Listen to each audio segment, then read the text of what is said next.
This next episode features Izzy Prior.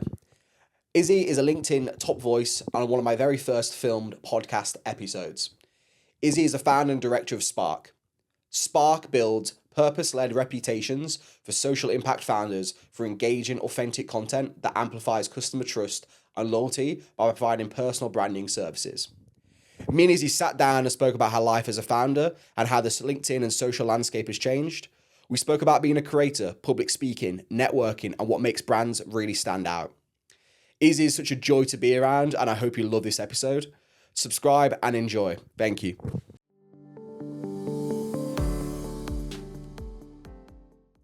Izzy, welcome to the podcast. How you doing? I'm doing great, thanks. Amazing. Well, thank you. Well, first of all, thank you, Wiser, for letting me use their office again, because it's amazing, as you can probably imagine. I need to show you the rainforest, actually, upstairs, because it's sick.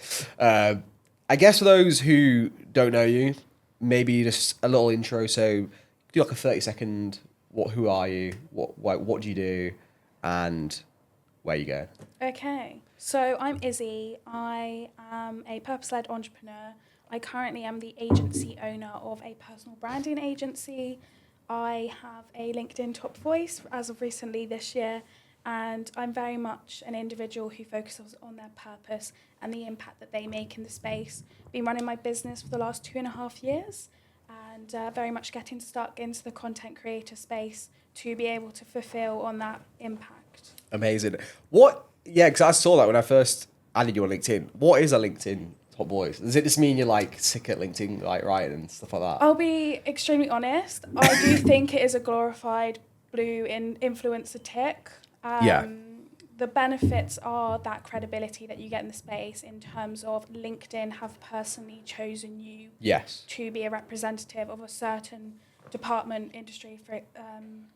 For example, I'm a top voice for Gen Z. I'm a top voice for employees, students, and business owners who are in the Gen Z generation.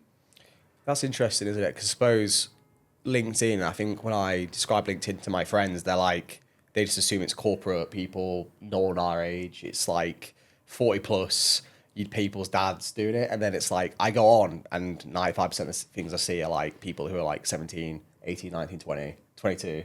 And it's kind of interesting because there's like a stigma around LinkedIn where unless you're in like marketing or branding or social media, there's no reason to have it. But I think you can easily tailor your own profile. And obviously we'll talk about personal branding, but I guess you can always just tailor things based on what you're doing. And if you've got like, if you want to start a blog or a podcast, you don't have to be like 50,000 followers to start something. So exactly. I think it is super interesting. And also, it's LinkedIn top voice. That'd be really cool though, because it's quite interesting actually you say that. LinkedIn recently brought an update out where if you contribute to questions and articles, you can have the opportunity to win a top voice yourself, whether it be in storytelling or marketing, personal branding, whatever it may be. Now, it's really important to distinguish between people who have a top voice for that. They've been awarded it because of the cannot speak. I'm the same sometimes. What they're contributing in that article, for example, in comparison to these individuals who have been awarded it. But there's something you mentioned there, Sim. The timeline that you're seeing these young employees or business owners, that's very much tailored to what you're engaging with on the algorithm, and maybe that suits you better because you like engaging with these people. There have been accounts, clients' accounts that I've logged into, and I've seen they've still got that corporate timeline with blog posts and we're hiring and articles. And it's so different when I flip back onto my account and see these engaging stories. Like videos, blogs, and podcasts, exactly. Not just text. Because I think it does become a bit, I've seen some people's LinkedIn. It's when it's like you post often, like, it's like one post 1 month ago, and then it's like 4 years ago. And it's like they haven't posted at all. No. And I look at businesses as well, and I was actually on the Uber on the way here, and I was looking at some like agencies and just like some businesses on LinkedIn, and they're like marketing agencies, and they don't even post on their LinkedIn page. They have like 2 posts on the LinkedIn page. Yeah, it's quite funny. And I'm like, how can you then go to a business and promote social media and like branding and how it can influence, revenue, but then you don't even do it for yourself? So I don't know. I mean, I'm sure you've come across plenty of horror stories of Definitely. I do think that is quite interesting. I personally wouldn't invest in a company or invest my money into services by a company who wouldn't be doing what they serve. However, there is that age-old story of social media managers, for example. They do the best social media content, campaigns, creative direction, yet theirs is absolute shambles because they're doing all the work for their businesses. And they haven't got time to do their own. But equally, if we're tapping directly into like what I do, personal branding, you would expect if you were investing in a company that the founder, the employees have good personal brands because they are using the methodology that they practice with their clients. You would buy from that. Do you think that people, so like for instance, when you interview for a job, would you check the website first or would you check the social media first to see what culture, like because I think maybe 10 years ago, you'd check a website, but like now it's like Instagram. First thing to check is their Instagram. And then obviously the website, because I know the website will be linked in there. Exactly. And it's almost, so it's like if you're like, say for instance, Wise, where we are now, they have a great social media. Their whole brand is built on social media. People know when the office dogs are in. People know when they've got events on, when they have Friday breakfasts. They've got sports day today. I'm sure that'll be all over the social. And people know what it's like to work it just based on their Instagram and TikTok. Definitely. And I think they do it right. And that's why they're so great at what they do. But like you said before, it's interesting when, you'd be interviewing for a job and you'd be like, oh, well, I'm going to go see what the culture's like. So I'm going to go to their social media and see what they do on Friday afternoons. Do they have like drinks after work? Is it like in the office every day? What's the culture like? What's the culture? And I think I said this on another pod like recently where in the past it was how much am I getting paid? Now it's what's the culture like and is there a work-life balance? Do I get to work at home? So now when I like, look at jobs, not that I'm leaving my job in a moment, but when I look at jobs, it's the first thing I ask is it flexible working? Can I choose my own hours? I go to the office like twice a month just because it's an hour each way and I'm like, I like to sleep. I want to sleep in. Like, and in lockdown, I know lockdown made a big impact of it, but now a lot more people are like valuing, flexibility, work-life balance. Do I have to commute? Can I stay at home with my kids?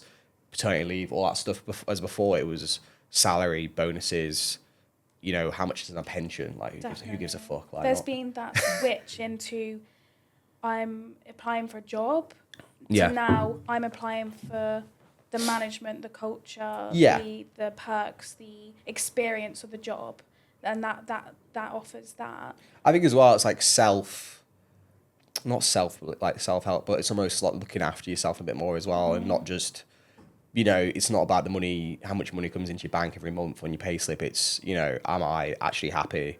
And I know there's probably been a massive uptake after like lockdown 2020 where people probably uprooted their jobs. I know there was a massive shift in obviously where people lived because everyone's like moving out of London because they're like, why am I paying $2,000 a month to live in a 2-bed semi-detached in Clapham when I can live in a gorgeous 4-bed? Come to Huddersfield, mate. We've got how like they're giving them away up north, like genuinely. But yeah, no, that is interesting. I think the whole LinkedIn thing is super interesting. We can touch upon it again as well. Education. Before we started, obviously we spoke about it.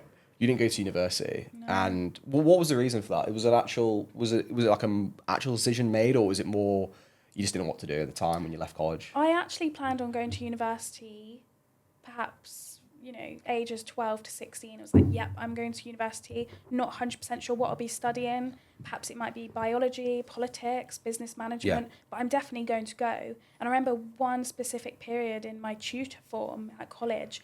Everyone was writing their personal statements. And I just sat there and looked at this and went, why? Yeah. And there was something blocking me. And it wasn't creativity because I loved writing, but there was something blocking me from typing out any words to display sort of the person I am. And whilst all my friends packed off, got in their bags, packed up and went to university, Manchester, Nottingham, Exeter, I didn't. I chose to work a finance job. I was still deliberating on what I wanted to do with my life. And then obviously the pandemic hit. Yeah. And I started a business. But perhaps if we went back in time, I may have gone to university. And I don't think any of the success or the milestones that I've hit today as a human being would have happened. It is interesting because like you said about college, it seems almost ridiculous you have to decide at 16, 17. 16, 17. What you're going to do for at least the next 3 to 5 years. It's kind of like, because I know they had apprenticeships and it was either university apprenticeships or go work for your mum and dad if they had a business. That was kind of like the only real options. And then obviously when you're younger as well, you just follow the crowd. So if all your friends are going to university, the amount of people who went to university, I know, just went because their friends were going to like Newcastle and they wanted to be with their friends, partying for 3 years, and then they realise after about 8 months, they're like, oh shit, I actually have to show up to lectures or get kicked out, and that's when people just drop off because they're like, this isn't what we expected, and then they're in that like almost not a rut, but like with like, what do I do? Do I start a business? Do I go back to like, I don't know, go to a different university? Go back to the pub. Go back to the pub, yeah, like literally just like, or, you know, just work somewhere well until I find out what I'm going to do or figure out what I'm going to do. So I think, yeah, that is tough. And also, like you said as well, wait, when did you, what, because you're 22. 22. When did I leave college? I left college 2000, oh God, I'm racking my brain here, 2019. 2019 I left college, so good 4 years ago. Okay. Jeez, college. I can't. Yeah.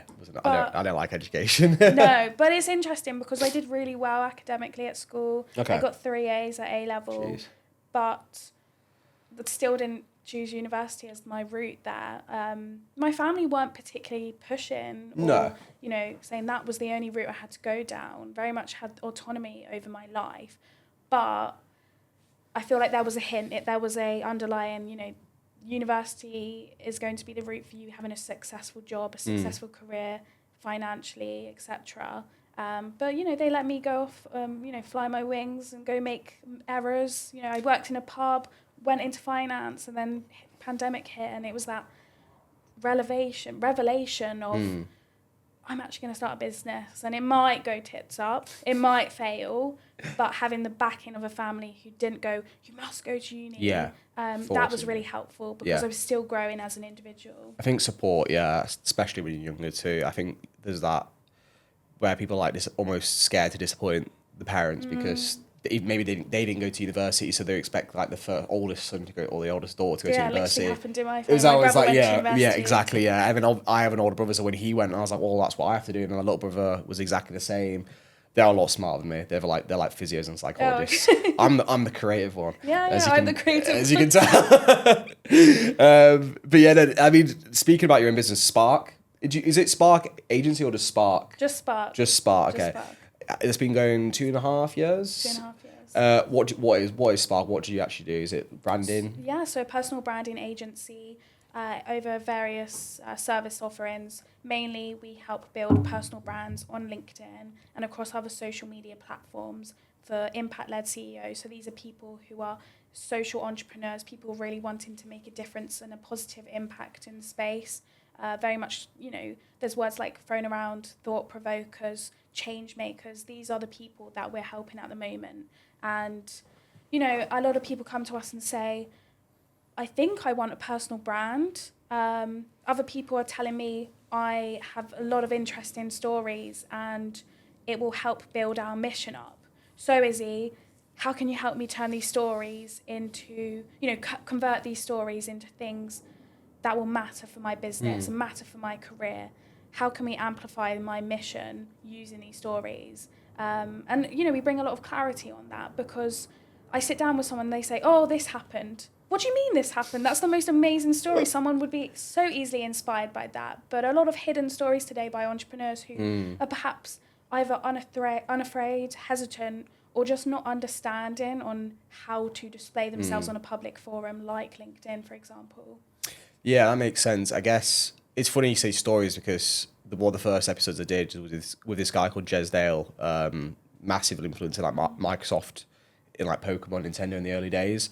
Super cool guy, doing some really cool stuff at the moment. But he wrote a book, and I remember reading it, and it was, I think it's probably one of the first pages or the first chapters. It's something about how the best way to sell something is to tell a story about it. It's like people, like stories have been told since like caveman days. Yeah. So it's kind of like, it's still an old thing, but it still works. And I think but maybe brands and businesses now, they try and be different and unique. It's so hard to be unique. Like everything's a copy of a copy.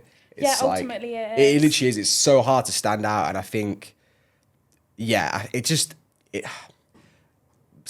think being able to tell a story where people are intrigued, it's where brands can like, you know, it's what advertising, right? It's what you sometimes see. I don't know if you've seen those adverts on TV where it's the True Classic t-shirt guy. You seen that video, and the guy, they sell t-shirts, but it's like a really funny advert, and his sketch is sick. And I watched the whole way through. Okay. I'll show you after. It's honestly so funny. It's just for like t-shirts, basically, or like overpriced sweaters.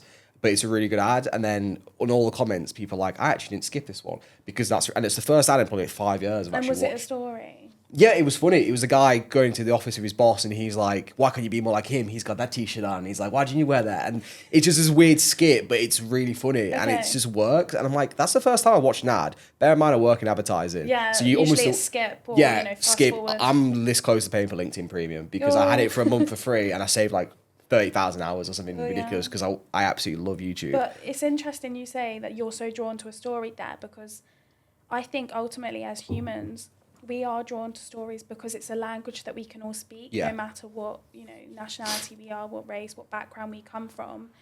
If you're reading a story about someone, especially if it's an entrepreneur who's sharing some insights of their life, in some way you can resonate. That story invokes an emotion, and a great way of bringing stories into advertising is that you're invoking emotion. Emotion buys, and ultimately, I think it is a great way, rather than going, the perhaps ADA methodology, pain points of, addressing these issues, all these things, storytelling, break down the basics, don't overcomplicate it, and you have no idea where that could take you, whether it be leads, PR, investment. A lot of people use LinkedIn and the storytelling to fundraise for the businesses. I was going to ask you about that actually, because we're looking doing some crowdfunding in the future. I don't know if you've had a Kickstarter. Yeah.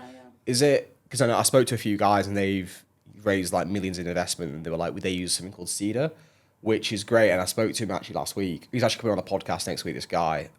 Won't say who it is just yet. But he said that for a podcast or for like something creative, used for like Kickstarter, where people almost buy into the brand, people are buying into the story, they will donate £5 a month and they might get a t-shirt after a couple of months, but they're happy to pay because it's almost, they're following the story, they want to see what happens next. And it's crazy how people, if you think about it, it's crazy how much people spend just on brands. Definitely. Like, and how obviously I'm sure you know a lot about influencer marketing, and how, if Alex Bowen wears this t-shirt, someone's going to buy. I'm buying that t-shirt. Yeah, and I've done that. Shredded in the I've gym, done that. I've literally done that, and it's crazy how much marketing and that, again, it's storytelling, how much marketing can sell, and how people are so almost distinguish themselves based on brands. So it's what they wear. I mean, it's the same as like the HERA jumpers we're wearing. Yeah, true. The t-shirts that you wear at the gym. Yeah. You look good in an oversized fit. This sort of thing. People will buy that if an influencer's wearing it. Influencer's wearing it. But fundraising, it is really interesting. When you over time bring stories out, people are drawn to that journey that you're sharing, especially if you're sharing behind the scenes information and stories and just an outlook on what you're building. Especially investors will be looking at that and going, I love the values of this person, this entrepreneur. I love the way that they're communicating their vision, their mission. And as a result, you're creating brand advocates in the process. You're inviting people to follow along on that journey. And perhaps they won't buy from you. They won't be customers, but they will still share your name. They will still comment, and you will get further impressions from people who will buy from you. And I think that is a real power and superpower in storytelling. That's a really good way of putting it. It's almost it's like you want followers, not fans, almost. Or is that the way? Is it fans, not followers? I don't know. I like to use the word brand advocates because it's just a really solid way of putting it. But followers, I think, anyone can follow you. Anyone can click follow. Yeah. But the people who have those engaging conversations over DMs, comments, it's the people that talk about you when you're not in the room. Go, go get in touch with Izzy. She'll be able to do this for you. It's the people who do those word of mouth referrals.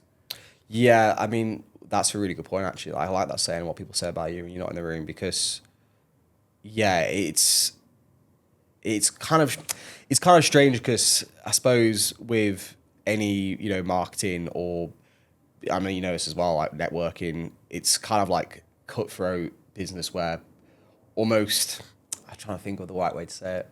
I don't want to say like with sales where people are like would literally, step over your dead body to get something done, but where people almost, I'll give you an example because I'm absolutely muttering on, but in university they always, I think they remember first lecture, they said they sat down, there was like a massive amphitheater full of people, and they were like, look around you, everyone in here in this room is your competition. And that was the first week, and I was like, shit.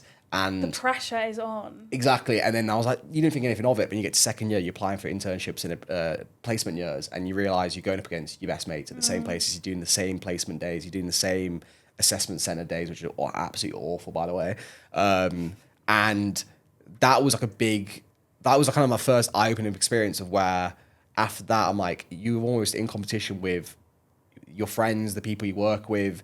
It's healthy competition, but then I've worked in sales environments before where literally the first person to pick up the phone gets a sale. Oh, wow, And yeah. I've never seen hands move so quick. It's like... So eager, so keen. So quick. And especially when you're young, when you're 20 years old, you can make some quick money. You're going to, Definitely. And I think it comes back to like networking as well, where, and people have said this before and warned me about, like, don't give everything, like give like 80%. Don't give all your secrets away. Don't tell everyone how you do everything, because there'll be someone in the background trying to copy. Who's making notes. I actually want to disagree with you there, Sim. Okay, that's good. That's good. Yeah, a little bit of debate going on. But the first part there of that competition that you saw in university, I think that is very much mirrored on LinkedIn. Although, there are graduates and there are university students on the platform. If we're talking in the sense of founders, business owners, especially in this 20 to 35-year-old space, there initially is that competition, because you log on and you see, okay, there's a copywriter who's selling the exact same services as me,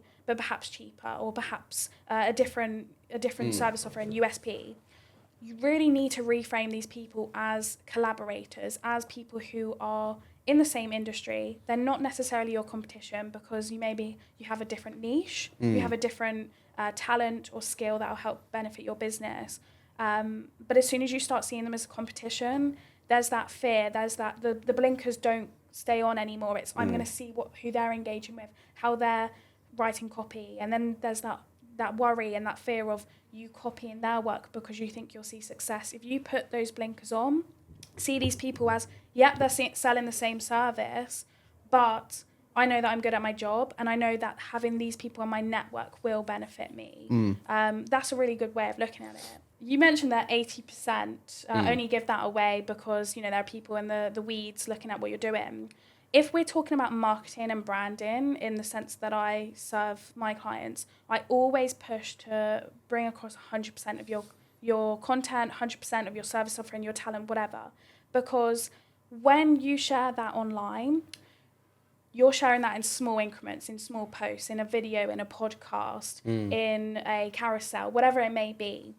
There is no client of yours or future customer that will spend hundreds of hours of their time going through all of your content, noting everything down, saving it all to a document, and gone, I don't need to work with Sim anymore. I don't need to work with Izzy anymore because I've stolen all of the content from the free content they've given out.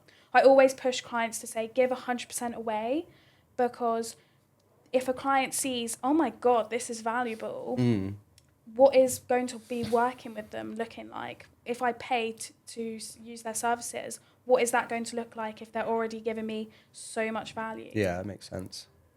It's interesting.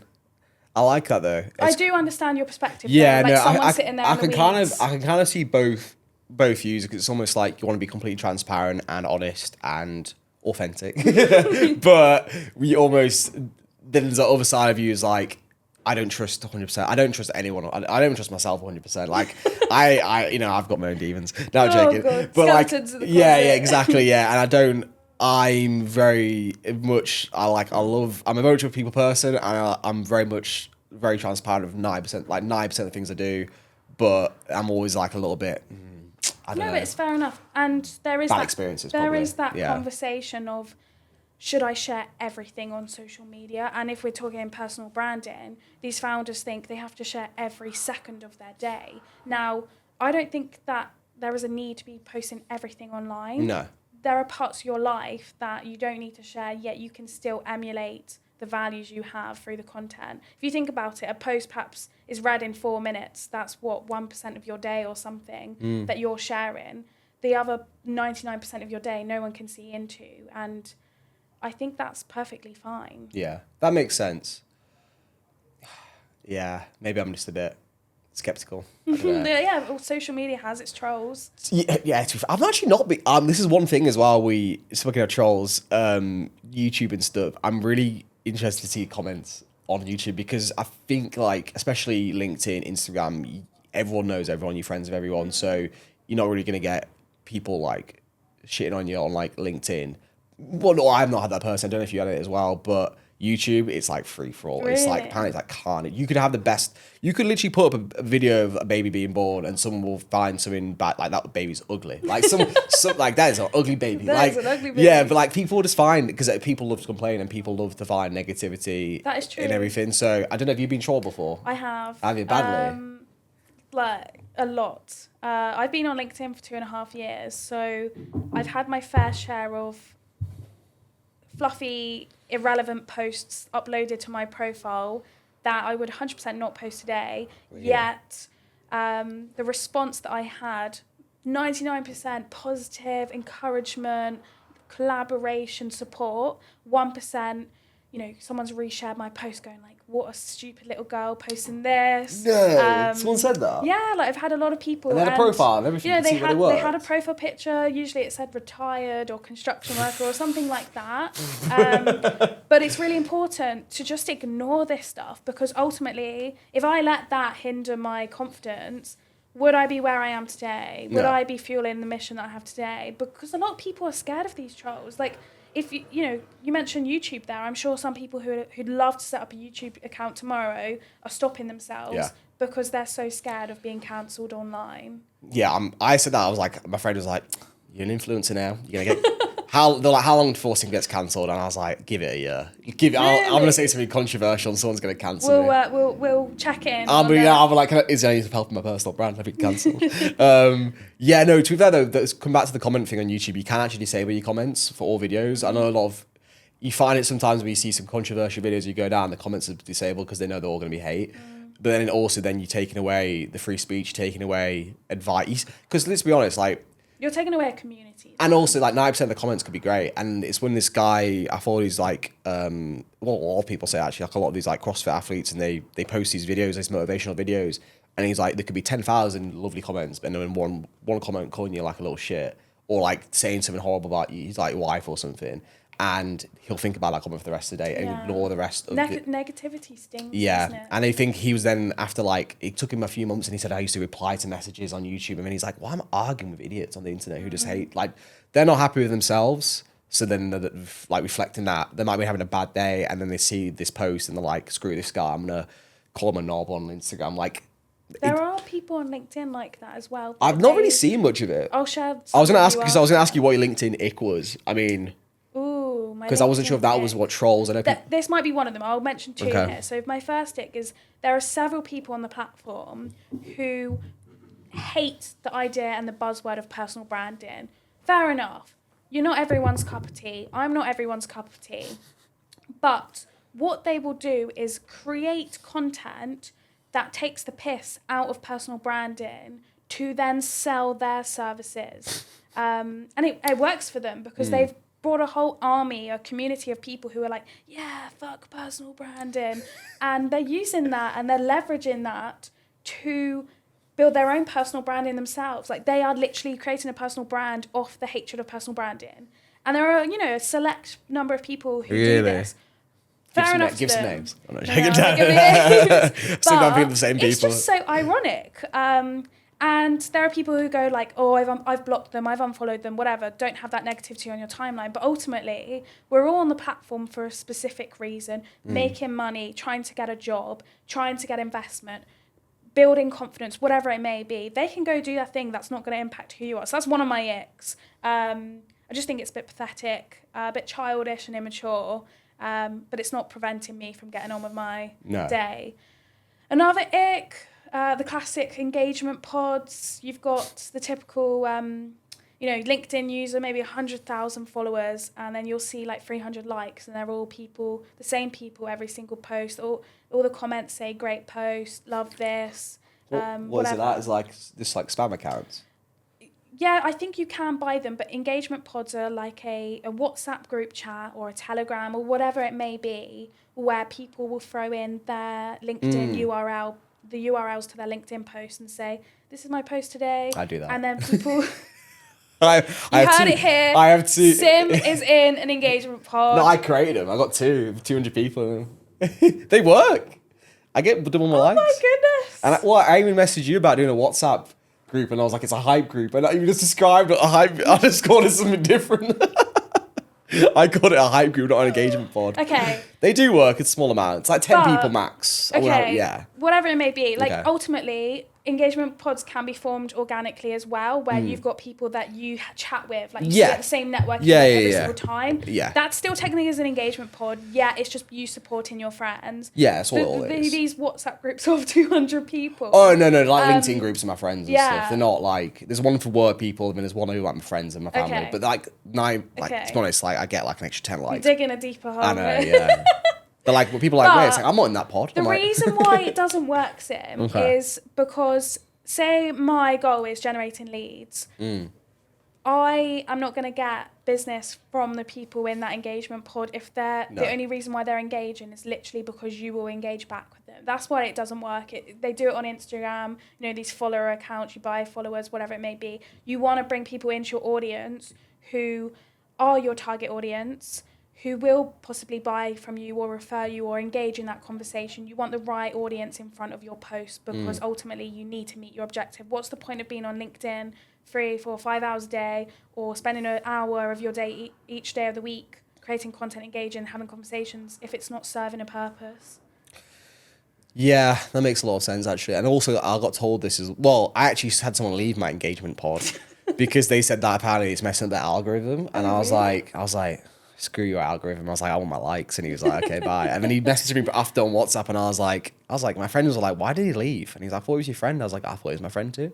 But then I think other people have left because we just had to spam it of shit like every month. But like I spam it like 4 times a month. Like I don't think that's even, and it's just and all it is because some people are like, no, there's no spades. It's because some of the people are like, let me know when your next episode's out. Yeah, 100%. When it's podcast relevant. Yeah, you've brought a community of people, a small community of people who've engaged on these podcasts, and they want to support you because they think what you're doing is really great.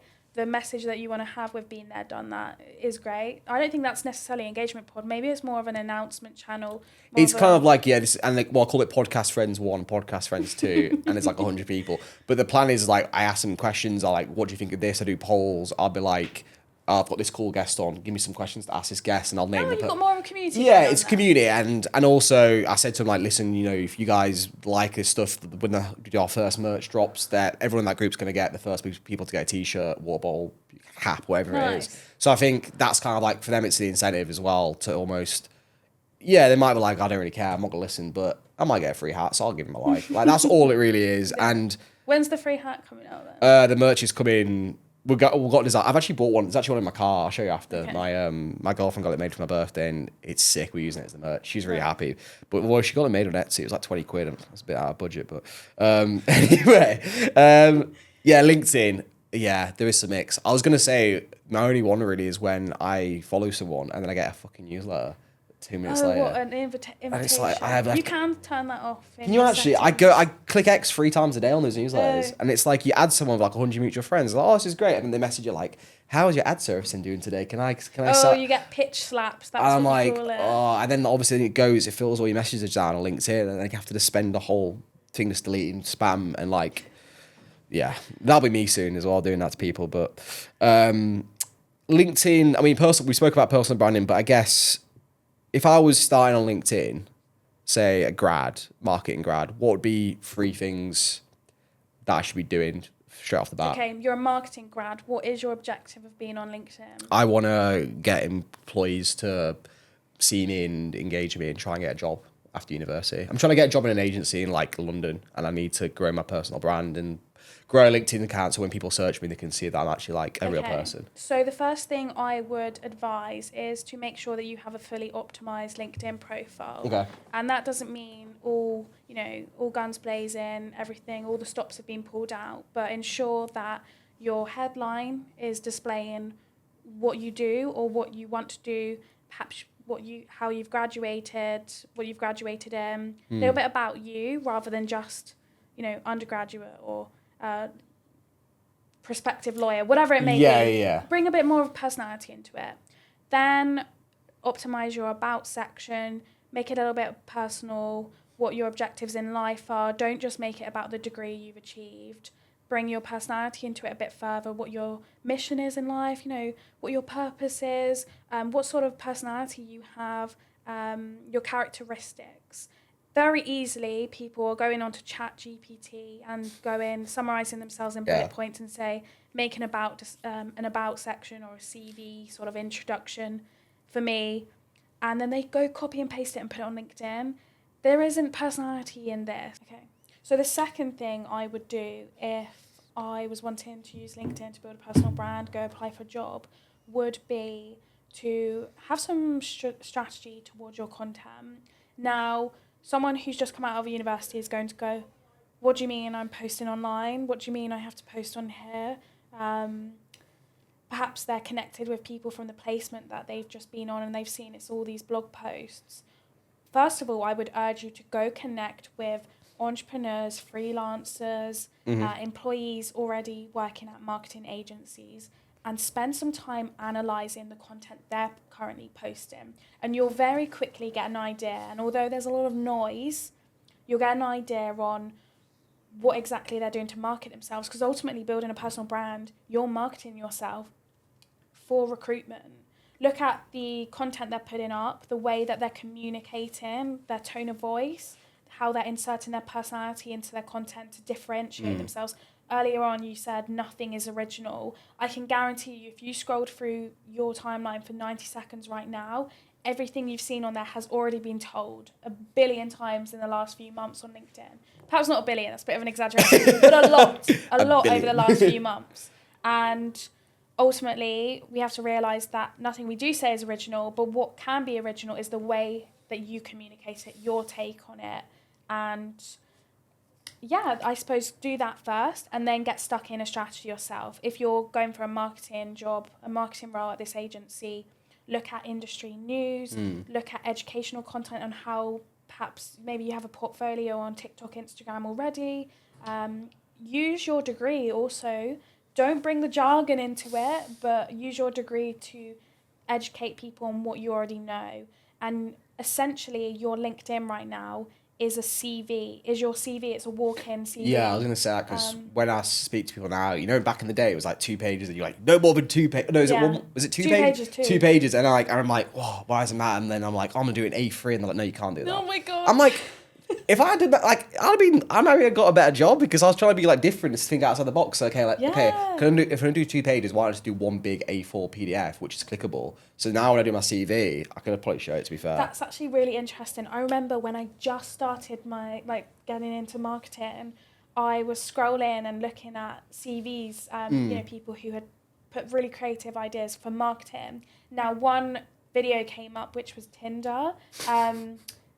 Someone had applied for a job for social media at Tinder, and what they had done is created a Tinder profile in the form of a CV. That's really cool. A CV in the form of a Tinder profile. That's so nice. Such a good idea. Yeah, Obviously, so cool. That's the only one I can remember. Clearly made an impact, and I'm sure the people that hired her, made an impact, was memorable. No, that's and also it goes to show you've actually spent time. You're not just copied and pasted. I think as well, I hate cover letters. I think they're such bullshit. God, I don't think I've ever written. I think I've written one once and just copied and pasted the same one for like 3 years. But I think really, if I was gonna hire someone and they sent me an application or I saw the name, the first thing I'm doing is going to the LinkedIn profile. Yeah. I can tell you within 30 seconds whether or not they actually care about what they do. Are they just jumping on the bandwagons of the newest thing, like at the moment, like Will Smith slaps Chris Rock, or or his Friends is the new thing, or like TikTok podcast. I don't know, whatever it is, and it's like you can tell. I go on. There's always a select 5 people. Won't name names, but there's always like 5 or 6 people, and it's like there's something been in the news the night before, and the first thing in the morning they've drafted it. I've done this before a few times like the billboard campaign. Yeah, and it's just like it's just boring. I mean, I've done it before in sports with like UFC, if they've announced something. I'm like, oh, you know what? I like UFC. Some of them do a post on LinkedIn about it because it's relevant. And like, you know, when Facebook became the meta, you know, the metaverse thing, and every single tweet the next day was just metaverse. Just complaints. And it was just like, it was from the people like the Alfred Sambers of the world, you know, the Gymshark Kings. Shout out Elf. Shout out Elf. Hopefully coming on the pod soon. You get a HERA jumper. He doesn't need one actually. He's got enough money. He's got but, Gymshark. He's got Gymshark. Yeah, he doesn't need HERA. But it's actually really interesting you say that, how these people are coming on straight the day after, not even 24 hours, and inserting their opinion, because that to an employer immediately says this person's staying up with industry news. Yeah. They know how to communicate their own take on a piece of marketing material or a campaign, and you're expressing that you're good at copywriting, you're analytical, all these things. Instead of your CV saying, I am a very analytical and person with great attention to detail, you're actually showing it in the form of content, creativity that matches the job description on the marketing role. It's so much better. I don't understand why. Maybe it's because I've been on LinkedIn for the last 2.5 years and you've been on there plenty. I don't understand how people aren't taking advantage and leveraging this platform. It is a social media site at the end of the day. I use it more than... I don't even use Facebook anymore. Never do I. I literally use Instagram, LinkedIn. I don't even go on TikTok anymore. LinkedIn I didn't download TikTok like a year after. The only reason I've got TikTok is for this podcast. That's the only reason. I was about to say stupid podcast. Then I was like, sorry. But like, that's the only reason I got it, because I know it's good because you can, and also it's good for shareable short content where like, if a pod's an hour, people realistically haven't got the time. True. To listen, and I'd rather have a little short to reel them in. But then you've got YouTube Shorts now. So. Yeah, exactly. And then like a reel to... I just realised what it is, reel them in. Oh, I've just got that now. Sweet. So yeah, exactly. So we're going to have loads of little shorts, which will then... This is me being transparent, by the way, about what I do. Building in public. Yeah, exactly. Yeah, I'm not saying... We're digging and unfolding Sim's personal brand today. Literally. But yeah, I think...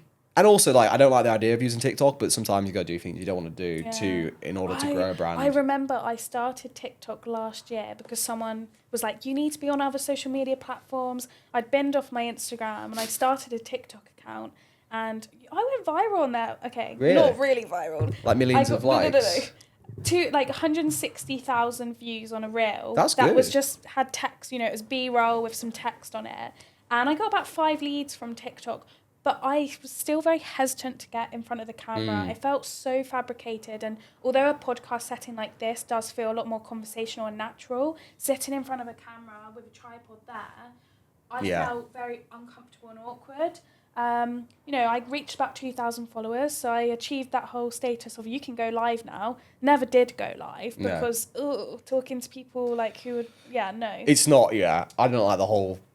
Logins very different to... say like a podcast or like just an audio podcast, because you've almost got the pressure on yourself of what do I look like, and always when you got a podcast you can't see yourself when you're doing it, so it's fine when you're doing a vlog. No idea what I look like right no we look fine with the lights are popping.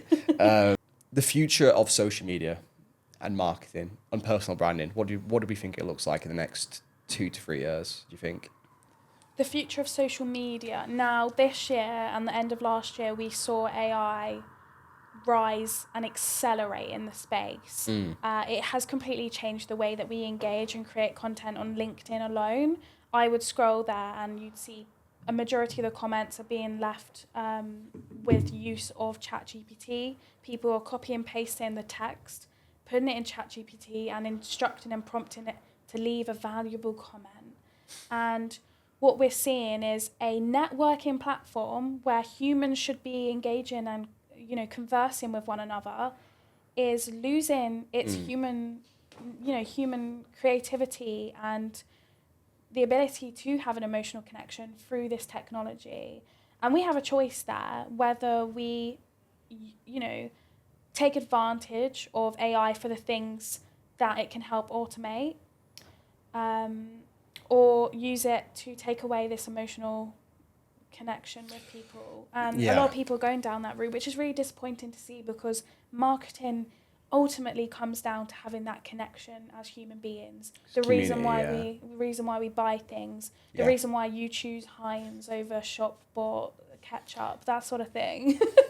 But that's one thing I wouldn't stint on. Exactly. Beans, it's about £3.75 now for inflation bastards.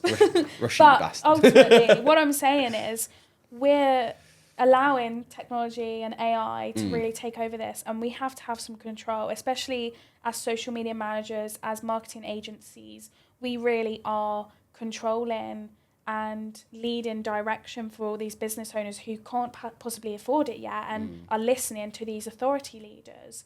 I don't know. I honestly have no idea where it would go. You obviously stay in the loop with all these people, you know, head of Instagram, Twitter, all these things. I think video is here to stay. Yeah. We're going to see more longer form content in terms of video and text.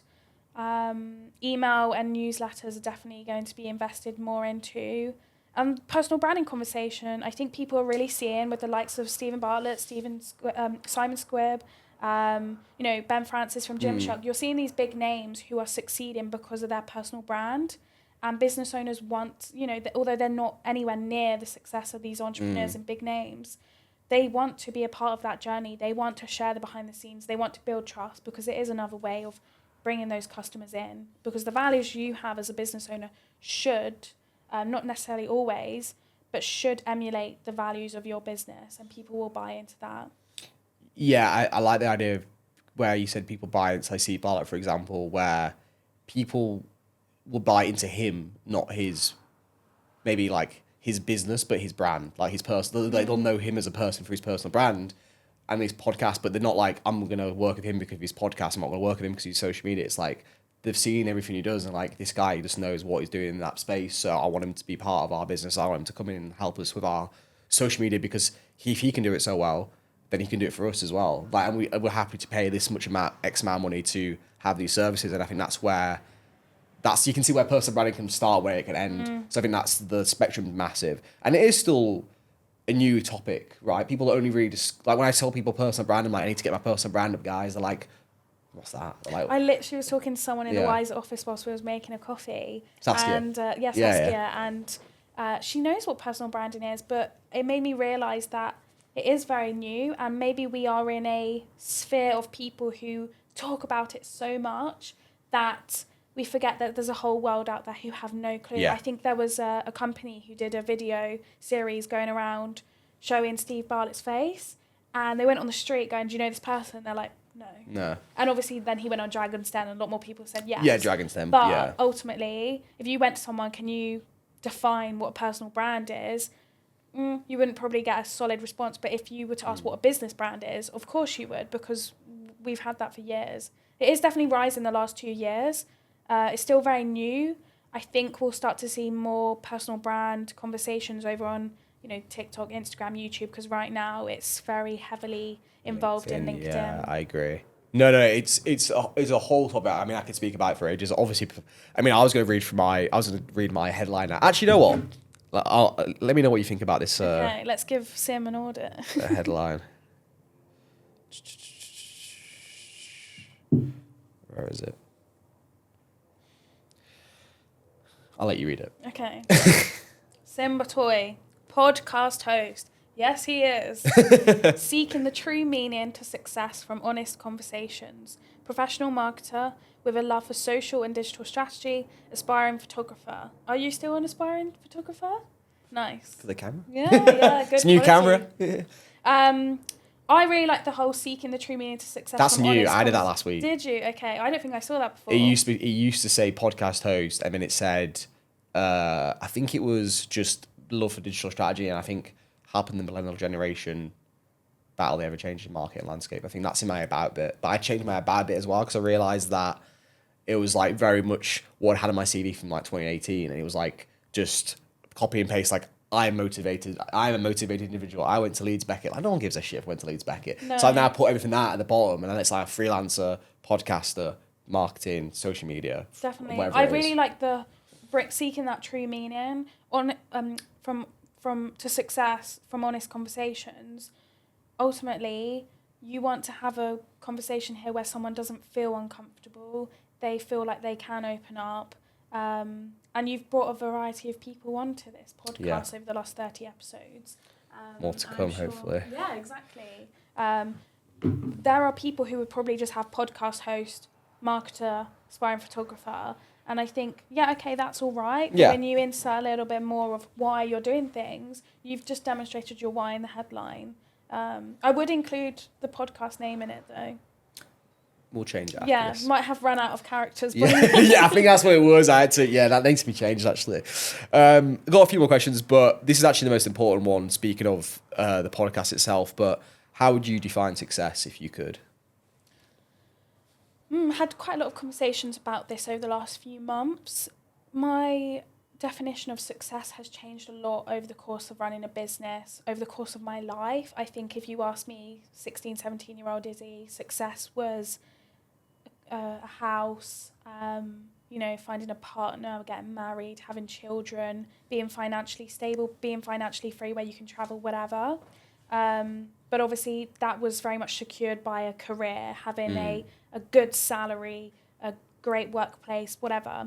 Now, some of these values have definitely remained. I'd say, the family, the financial freedom, that has remained as a lifestyle value. Throughout my business, I have this value of ultimately why I'm doing this is not to sell a business. It's to be financially free doing the things I love and to be able to make impact in the world. So success to me is, achieving that financial freedom, making an impact on other people, no matter how big or small. It could be one person in a big way or a group of people in small ways. It's being able to walk away from either a service, a conversation, time spent on something and feeling like you've done a good job and you've done something great. You've made someone a better person or you've made yourself a better person. Perhaps that is a wishy-washy way of defining success, but old me would have said money, financial, materialism, and now I'm leaning more towards impact, purpose, Nice value. car. Slip that in. No, nice it's not car. No, I agree. Of course, you want to be able to spend, the new iPhone, whatever it may be. Yeah. But I think if you can justify it for like a reason, it's like when I see like people like I'd say my age or maybe a bit older, 32-ish, not old, but obviously just older. I'm going to offend a lot of people. Cancelled, yeah. I didn't make it past 31. And I see him buying like Lamborghinis and Ferraris and R8s, and I'm like, what a waste of money. But then after, I'm like, you know what? You see like the 50-year-old buying it, and you won't give him part time because you're like, oh, you know what? He's worked for it, he's earned it. He's had the kids, he's gone off to university, he's saved his money, he's bought that Ferrari. Like, well done. You see a 25-year-old driving a Ferrari, you're thinking immature, bad decision. Leased, they've rented, daddy's money, or like all those things. And it's like almost straight away you like negativity. And I'm like, like I said, my goal would never be, I don't wake up in the morning and think of that red Ferrari, like kiss my poster, the red Ferrari when I wake up. I'm not like that. But then in my head, I'm like, I would like a nice car because I like cars. But that's what I value. I value like a good, well-built engine. And like, I'm not bothered about how much the carbon fibre on it costs. True. Or all those little things that don't actually really matter. I think when you dig deeper into why you want that, it's... Yeah. I've been successful in my life and I've been able to reach a position where making that purchase isn't worrying, isn't stressful, it isn't a bad decision, and ultimately you feel secure in yourself and making that financial decision because you've reached that element of success. I think that Ferrari, that car, that house, that mansion, whatever, that trip to Dubai, whatever it may be, that is an outcome and a byproduct of you being successful. Yeah, No, I'd love a new car. No. I'd love a sports car, a supercar. Supercar. Yeah, no, it's hard as it's like a rock and a hard I'd place. probably crash it immediately. Oh yeah, I'd absolutely total it. I'd absolutely total it. We usually finish this podcast with a question, and I've actually changed the question up this time, so it's a new one. But what is your why? Oh, I love that question. What is my why? As in, why do I wake up in the morning? Why do I get out of bed? Why do you do what you do? Why, like, what's your I don't want to say what's your purpose because it seems a bit too deep. But like, yeah, what's your why? Why do you get up in the morning? My why, if we look on a macro level, I think that I wake up in the morning to help inspire other people to follow, and I know it sounds very cliche, but to follow their dreams, follow their potential. There are a lot of aspiring entrepreneurs out there who have got talents, yet they don't ever step forward. They stay in their 9-to-5 job, and they remain to some extent an element of unhappy because they're not fulfilling their potential. So what I say is I really advocate in my personal brand, but also the reason why I show up every day to show other people to follow that passion. But equally have a successful life for myself, a quality life of financial freedom, as we just witnessed, to make an impact on other individuals, help them find their voice, embrace their voice, and embrace the things that they necessarily wouldn't show in the world usually, in terms of the passions they have might be a little unusual. But equally, we're all a little bit weird in ourselves, aren't we? Yeah, I think that's a perfect answer, and I think you've hit the nail on the head there. And like I said, it's. I mean, I don't know what I'd answer that, to be fair. So yeah, go on. What is your why? Don't know. What is your why for this podcast? To just see if I could do something and follow through all the way to the end, because I think unlock your potential, I suppose. Yeah, I think I've probably been too afraid of like what other people think, and now I just don't give a shit. That's so great. So now I'm like, I don't care. If That's people don't so much like growth. Like 30 episodes later. Yeah, like now it's like, don't care if people don't care or agree with what I say. Or end of the day, it's a conversation. It's supposed to be opinions. It's supposed to be back and forth. If everyone agreed with everyone, nothing would ever get done, because it would be a boring life. Like everyone likes a bit of drama and a bit of controversy. Sometimes it's what's juicy. It's what people listen to. It's what people want. So. And it's great to be able to talk to people as well. I think as well, it's the other thing is I always thought, how do I ask people, like CEOs of like Gymshark, like I want to know why they do this and where they got to that. And it's like you can't just get into rooms with people unless you're applying for a job. Podcast is like a little secret loophole where it's almost like you want to go to them for an hour. Yeah, it's like it educates me, educates other people. I've had people come to me and say, you know, I listened to your pod, it was really inspiring, it helped me like do my LinkedIn, and like those little messages like that, those are like, that's what makes me happy. It's not seeing like, if it makes money, it makes money. If it doesn't, it doesn't. Like, it's not, this was never made to be like a career, and it was never made to be a money making scheme. It's turned into that slowly, but that was never the initial idea. It was just an idea I had in like November 2021, and 2020, sorry, and it kind of just, started like that. So. Amazing. But yeah, thank you so much for coming on. Thank you. Great conversation. It was a great conversation. Plenty there said. You're getting kicked out of the podcast hub. Yeah, we cancelled Sim in the process. Yeah, great seeing you today.